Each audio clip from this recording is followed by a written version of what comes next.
listening to the Terrific Teacherpreneur, a podcast for teachers looking to grow a successful online business.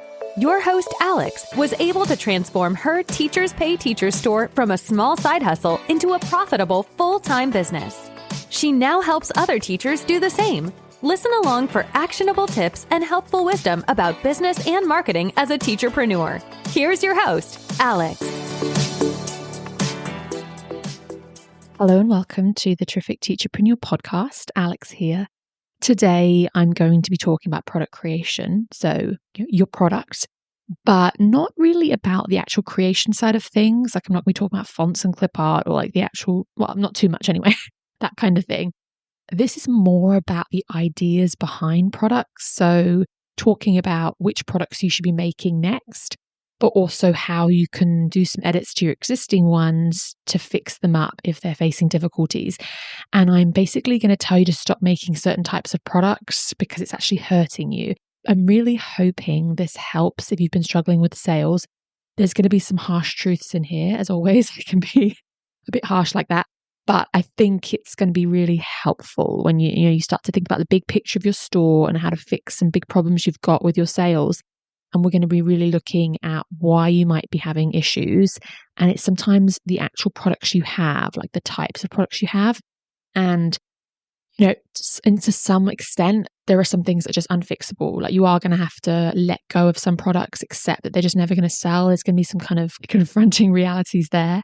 But I am going to offer some advice on ones that you can fix and tweak to improve. We're not talking about listings today. So I'm not going to talk about previews or anything like that. This is just about the products themselves and how the actual products you've made, how it can be holding you back. And this is, like I said, not about clip art and things like that, more about the type of resource that you chose to make. And when I say type of resource, I don't necessarily mean 100% the product type, like, PowerPoints are bad or anything like that. I will get into what I mean, but it's going to kind of get you thinking about your future product creation and go, oh, wow, yeah, I need to shift things a little bit in the types of products I make. And then, I could actually change these ones to improve their sales. And anyway, so yeah, it's going to be really interesting. Let's dive in. Okay, so the backstory here on the origins of this episode, the reason I'm saying this is because this is kind of leads up into it and it's kind of storytelling style.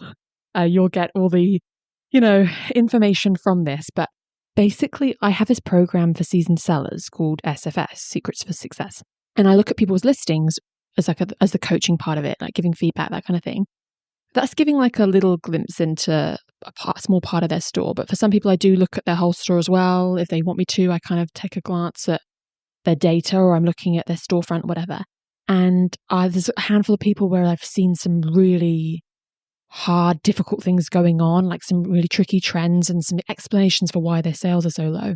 It's different for everyone, but for a handful of people, this was what it was. And that's kind of what's inspired this episode. And so there are a couple of things I noticed when I was looking at these SFS members' businesses, which, by the way, I will put a link in the show notes to the waitlist for SFS if you're not really sure what I'm talking about or you've been interested in it. It won't be open right now as of recording this episode. Like it's not open right now, but it will be open at some point. So I'll put a link to the waitlist. If you're a seasoned seller, it's great for you. Anyway, so I thought normally with the stuff I get in SFS, like if I look at someone's listing and then a light bulb moment, I'll just share that information with other SFS members. Like in our Facebook group, I'll say, hey, here's a tip, guys, don't do this or do this. But this is one tip where I felt like I can't just share this with SFS people. This needs to be like everyone in TPT needs to know this. Because this is something you probably want to fix early on. You don't want to get to the point where you've joined SFS and you've got this issue, or you're a really seasoned veteran seller with this issue. So hoping if there's anyone listening that's a newer seller or a smaller store, that you can kind of fix this issue earlier on so that it never gets to this point. I guess what I'm saying is there are some things that are really fixable, and the topic of this episode is a really tricky one, and sometimes it's really hard to fix. And so I want to catch it early for people. And that's why I'm sharing it with you, even though it's, secret SFS stuff. But anyway, here are some of the things I've noticed. Okay, so one of the things that I noticed affected two of my members really, really strongly was their niche. And so one of them was in the early elementary kind of, elementary math sort of area. And if you know that area, it's tough.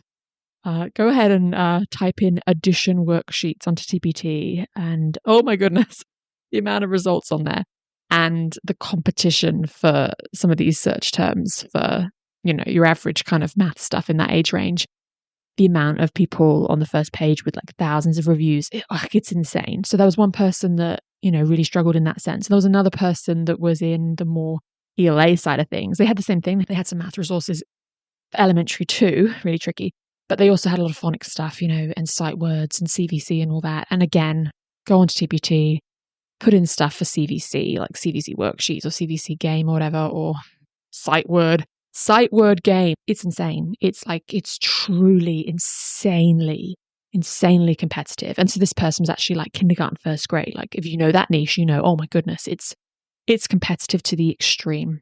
And I guess what I'm saying is if you're listening and you're someone that does make products in one of those niches, I don't want you to get fearful and upset, like, oh my goodness. Those are just two of the examples, but there are some areas on TPT, there are some niches that it's just an uphill battle that I don't think it's really super wise to choose to climb if they're not seeing success with it. And then that's not to say that you can't find success as a kindergarten teacher selling addition worksheets or CVC worksheets. I'm not making any blanket statements or anything here, but I guess what I'm saying to you is if you're listening and you've been kind of on the struggle bus for many years in your niche and you're feeling like you just get no views on your resources, the search terms are so competitive and so saturated, like you feel like you want to bang your head against the wall, you probably need to switch things up a little bit. And the reality is sometimes, like I mentioned at the beginning of this episode, sometimes for some products, it's just too late. And I know there'll be people listening that might think I'm being a bit negative, or other podcasts out there kind of tend to go with the whole, there's room for everyone. And like, just put your own spin on it. It's potential, blah, blah, blah. But I think I'm a bit of a realist. And I think even if you make a great resource that does have something extra that other people don't have, again, like there are some examples where it's just honestly a waste of your time. Because not in a million years are you going to be able to rank on page 1 for some of these really, really saturated niche product types. And I think it's that's why I mentioned at the beginning of the episode, there may be some resources in your store where you have to let it go and you have to accept, I made a bit of a blunder by making that product because it's been done a million times, or it's too competitive and it's just never going to get seen. And you can SEO it until you're blue in the face, trying to change the title a million times, and like nothing helps.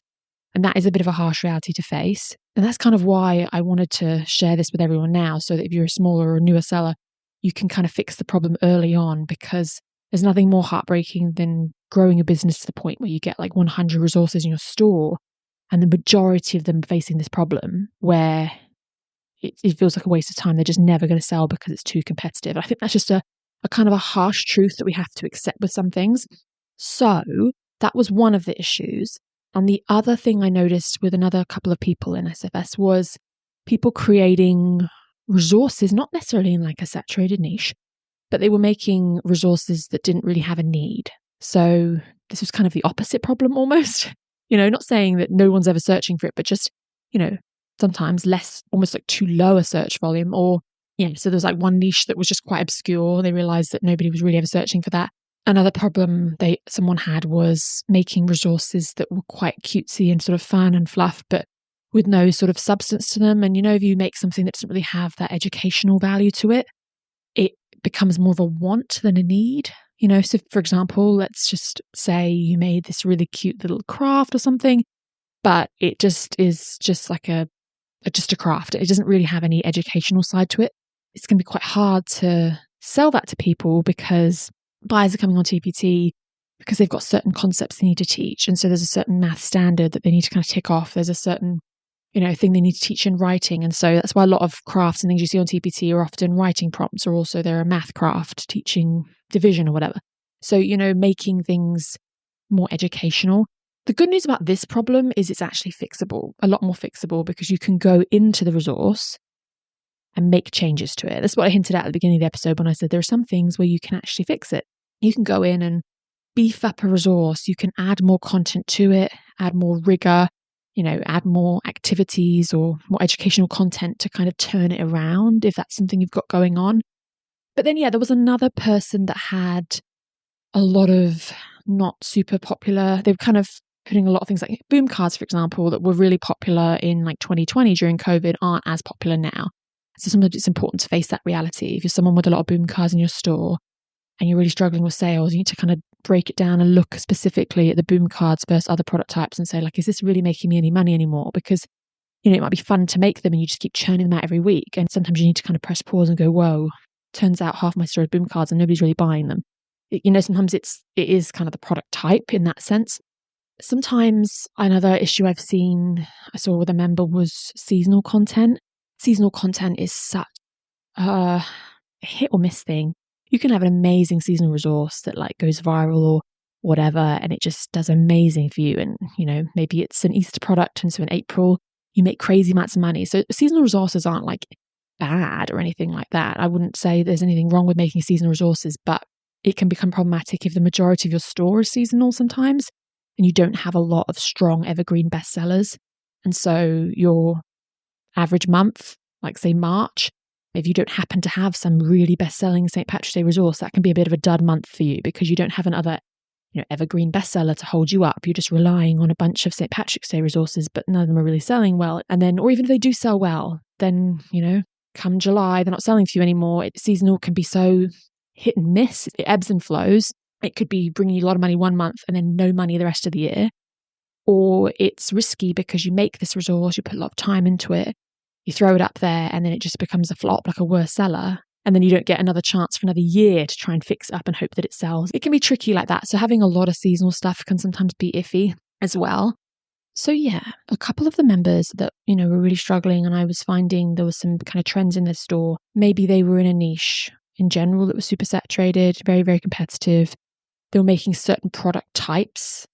It's like, it's not all niches are evil, but it's like within that, they're just making something like, say, for example, a set of task cards in a certain math concept, like addition or something, that's been done to death a million times. Like they're making products that have just been overdone, maybe kind of going too niche or too narrow, going for something that people don't actually want, going for things that are too cutesy, fluffy, no kind of rigor to them, no educational content, or maybe even things like crosswords and things, you can make little word searches and little fun things, kind of busy work. The risk with some of those is that it's just not something a teacher desperately needs. It's a bonus thing they might buy if they have the extra money. But, a lot of buyers are really discerning about spending their money on TPT.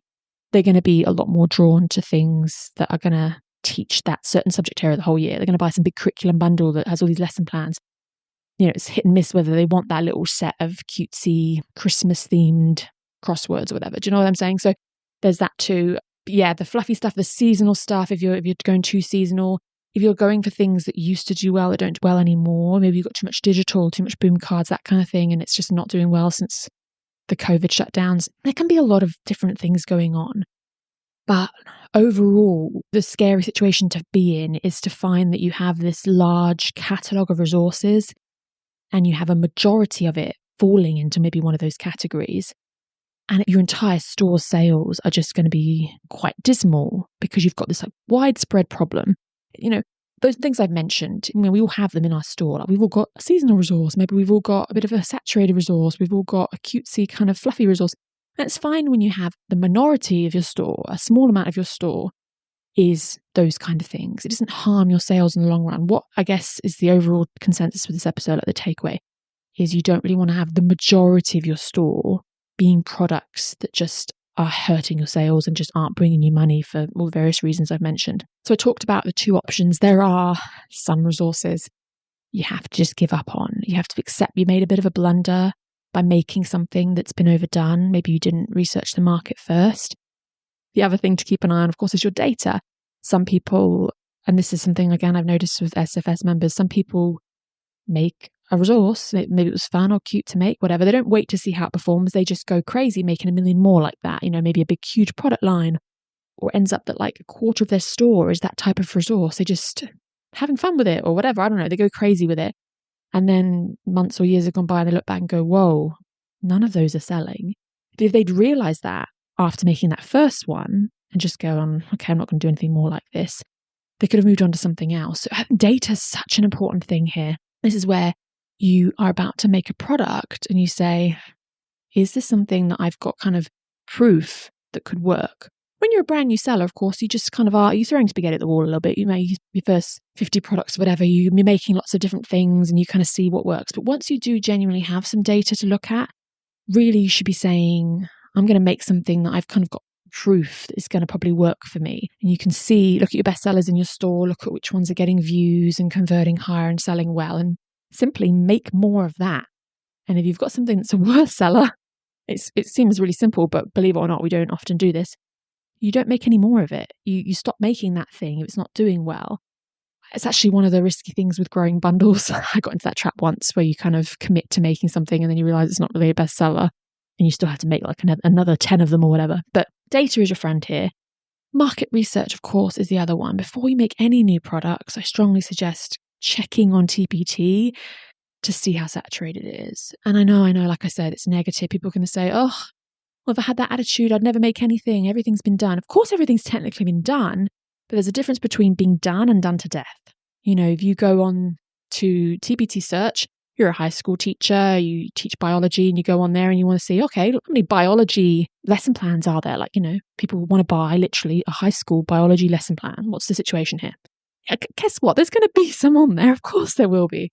But there's a difference between, there's a couple of hundred, or there's, a few thousand results. Maybe the first page, it's got a couple of strong bestsellers on there with a few reviews, but it's not so bad. There's a difference between that and going on there like with addition worksheets and seeing that there's like 1 million results and everyone on the first page has 1.2 thousand reviews on their resources. Like, it's been done and that's okay. And then it's been done to death and you're never going to compete with it kind of situation. So, you look at the market and it's okay for it to be already out there. It's not okay for it to be out there 1 million times. So you have to kind of, before you make a product, basically, do your market research and look at your data to make wiser decisions in your future product creation. Stop making what's not working for you. Stop making those products that aren't selling in your store. Stop making the ones that are just overdone and really competitive on TPT. Now, I mentioned, of course, you can fix up what you have. It's not always the end of the world. You can look at one of these resources and you can improve on it a lot of the time. Whether it's because it's in a competitive niche or whether it's because it didn't have enough substance to it, adding more to a resource, making it bigger and bulkier and more worthwhile for people to buy is an amazing thing. And you can go on there and say, okay, I've got this activity. It's pretty cool. There's a couple of pages to it. I'm charging like $2 for it. But, there's a lot of other people who've done very similar things to this. And you go, okay, well, maybe I could add some other activities to it. I can almost double the page count. I can put all these extra things in. I can make it so that this could cover multiple lessons, more than just one lesson. You could add and add and add to things to make them bigger and better and juicier. A bonus, of course, you could probably increase the price as well. But even if you want to keep the price the same, just adding more to it, making it better, you're going to make your resource stand out and be a bit more competitive. There are options here. It's not always you have to give up. Sometimes you can improve on what you have. So yeah, let's summarize what we talked about today, just so you've got some key takeaways here. You may be in a situation as a seller where you feel like your sales are quite dismal, not really where you want them to be. And after listening to this, maybe you go and have a little deep dive at your data or your storefront and you realize, yeah, the majority of my store is made up of product that just aren't selling. And it's not necessarily that I have bad previews, not necessarily that I don't have a great thumbnail or whatever. They're not getting viewed. Maybe they're not getting seen. Maybe there's some more SEO issues, but you've actually, you've really tried to fix it. But you started to realize when you look in search that this is something that has been overdone, or this is something that nobody wants, or these products haven't really got enough substance to them. Or like I said, seasonal, that was the other thing. Might be kind of confronting realizing that you've got this big chunk of products that aren't selling for the reasons I've mentioned in this episode. It can be kind of scary if you look at it. So go ahead and look at your store, look at your custom categories if you need to. Have a look, maybe take some notes. Okay, what kind of products have I got here? 60% of my store is boom cards. About 50% of my store is all seasonal. About 30% of my resources are all site word resources. But when you start to look at that kind of stuff and then go into search and look at what's been overdone or have some kind of reality checks about what people don't really want anymore and all that kind of stuff. Have a look at what's going on and pinpoint if you have one of these issues, and then have that little meltdown moment where you're like, oh my goodness, I've got a lot of resources that aren't selling, and it's not because of my preview and stuff. It's because people just don't want this or they cannot find this. It's too hard to find. Got some big issues here. And have a think about what your solution is going to be. And it's going to be different for everyone. You might, if you're early on in your journey, you might switch niches. You might narrow down your niche. You might broaden your niche. You might change direction within your niche, which I've done before. I've mentioned on the podcast. I had a lot of math resources in my store and I realized that was quite competitive. They weren't really doing that well. And I just stopped making them. Had that reality check, looked at the subject areas in my store and went, all of these math ones barely make up many of my sales. They just don't sell. Yeah, so I've had to kind of accept, just kind of let some of them go. Like, it's not the end of the world. I just don't make them anymore. So you have to you're going to have to look at things and go, this is something I'm going to stop making in future, or maybe I'll even just let go of. And then, of course, the other option, like I said, is you could sit there and you could take some notes and you go, okay, I've got a bunch of resources that aren't selling, maybe for some of the reasons Alex has mentioned, but is there a way I can improve on them? If you've made a Valentine's Day resource and it's just seasonal and that's its issue, of course, there's not much you can really do to that. But if you realize one of your issues was one of the things I mentioned about it not having a lot of substance and you think, maybe it's a bit too kind of fluff, it's not something a buyer really needs, life-changing kind of stuff, it might be something you want to improve on. A great, I think, little test to figure this out on that problem is to think about writing some persuasive copy for that resource. You hit the pain point that the buyer has. Why are they on TPT? What are they struggling with? What's making them really frustrated? What are they looking for? And, for a lot of resources, like say you have a year-long set of lesson plans for teaching a certain subject area, it's great. You can talk about how time-saving it is, and, because they're not going to spend their weekends lesson planning anymore. You can talk about how helpful it's going to be for the students. You've got these engaging activities. Like sometimes it's easy and effortless to write the persuasive copy when the product is something a buyer really needs. But if you're struggling to write persuasive copy, that can be a red flag. You've got this little set of word searches and you're like, well, what's the problem here? There isn't really a problem. This is just like a kind of a fluff resource that a buyer might want one week when they want to fill in some sub-plans or they want to keep their kids busy around Christmas or something. But if it's not something they're desperately going to need and you're really struggling to write persuasive copy, like that can be a sign in and of itself. So a little test for you there. There are ways you can make things more academic and sometimes it's even just adding a lesson plan to go with the activity, because then suddenly you're saying, hey, I've just saved you time. Everything's done for you for that lesson. Maybe you're beefing up. So it's more than one lesson now. There's a lot of options here. But yeah, you could sit and take some notes and say, okay, I've got a couple of resources here in my store, or a big amount of them, that I'm going to do some updates to the content to make them better. And I'm hoping that will improve things a little bit. So there is hope for some of them. Like I said, it might be that you shift directions within your niche a little bit, narrow things down, stop making certain product types, start making a different type. Overall, like I mentioned, look at the market, look at your data, and in future product creation, be intentional about what you're making. Like I said, you don't really want to get to the point where you have to just let resources go or have to do a million updates just to get it to sell. It's nice in future when you make your next product to kind of nip the problem in the bud early on by never making a resource that's just going to be a worse seller. And it is possible. It is possible to make a product and feel quite confident it's going to sell. Recently, and I know that in the last year or so, there have been products I made that I just kind of felt like making. I remember one I just thought would be fun.